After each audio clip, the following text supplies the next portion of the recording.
Asalaamu calaykum. Soo dhawaad saaxiibayaal. Maalmihii la soo dhaafay YouTuber-ka caanka ah ee MrBeast ayaa ku dhawaaqay inuu duubay muuqaalkii ugu weynaa ee YouTube-ka. Haddaba muuqaalkeena waxaan ku faahfaahin doonaa muxuu ku saabsan yahay muuqaalkaas, meeqa daqiiqo ayuu soconayaa, yaa ka qaybgalaya, iyo warbixino kale oo ku saabsan MrBeast. Balse intaan muuqaalkeena u gudagelin, fadlan channelka ku soo biir oo ka qayb qaada kor u kaca channelka, muuqaalkana like saar, mahadsanid. MrBeast usbuucan noqday YouTuber-ka ugu subscriber-ka badan aalada YouTube-ka, kaasoo dhaafay channelka indie laga leeyahay ee T-Series, kaasoo ah channel soo dhiga heesaha iyo filimada Bollywood-ka. MrBeast ayaa waqti xaadirka maraya subscribers ku dhow 290 milyan. Jimmy Donaldson oo ku magac dheer MrBeast ayaa bariis social media sida YouTube-ka, X iyo Instagram-ka ku soo bandhigay isagoo la sawiran konton ka mid ah wajiyada ugu caansan ee dunida, kuwaasoo isugu jira YouTubers iyo streamers. Waxaa laga yaabaa qaarkeen inuu ku cusub yahay ereyga streamers, balse waa wax aan wada naqaano. Streamers waa qayb ka mid ah dadka caanka ah kuwaasoo soo saara content live ah iyagoo hadlaya ama game ciyaaraya. Streamerska caanka ah ee ka soo muuqan doona muuqaalka MrBeast waxaa ka mid ah Kai Cenat, Pokimane iyo ninka sanadihii dambe qabsaday social media ee IShowSpeed.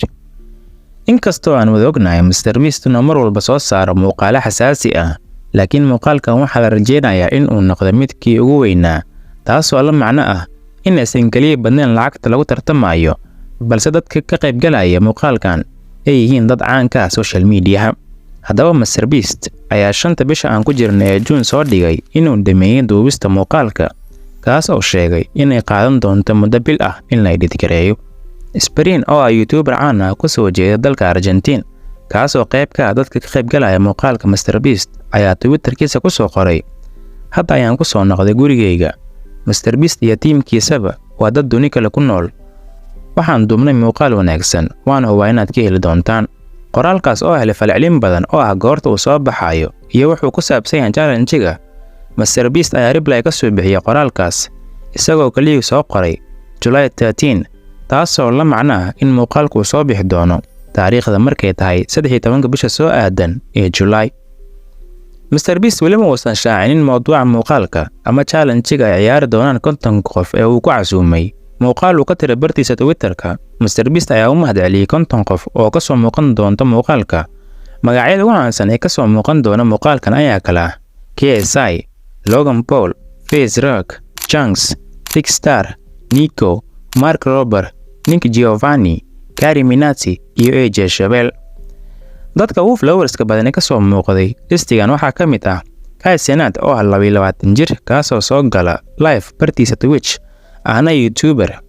Sidoo kale waxaa ka mid ah dadkaas KSI oo caan ku ah reaction-adiisa, kaasoo haysta wax ka badan 44 milyan, lehna 3 channel oo YouTube ah. Sidoo kale muuqaalka waxaa ka soo muuqday feeryahanka dhawaan ku biiray musaaracada WWE ee Logan Paul, kaasoo haysta wax ka badan 23 milyan oo subscriber. IShowSpeed ayaa ka mid ah dadka ka soo muuqan doona muuqaalkan, kaasoo ku soo caanbaxay taageerida waalid ah oo u hayo laacibka kubadda cagta ee Cristiano Ronaldo. Haddaba daawadayaal, waxaan sugnaa waa 13 July iyo muuqaalka la magac baxay Biggest Video on YouTube. Haddaba daawade, ma tahay taageero MrBeast ah, mase kula tahay in YouTuberada Soomaaliya uu ku dhex jiro qof MrBeast oo kale ah? Saaxiibayaal, haddii uu ku qanciyay muuqaalkan, fadlan like saar, ku soo biir channelka oo subscribe saar. Kulanti dambe oo xiiso leh.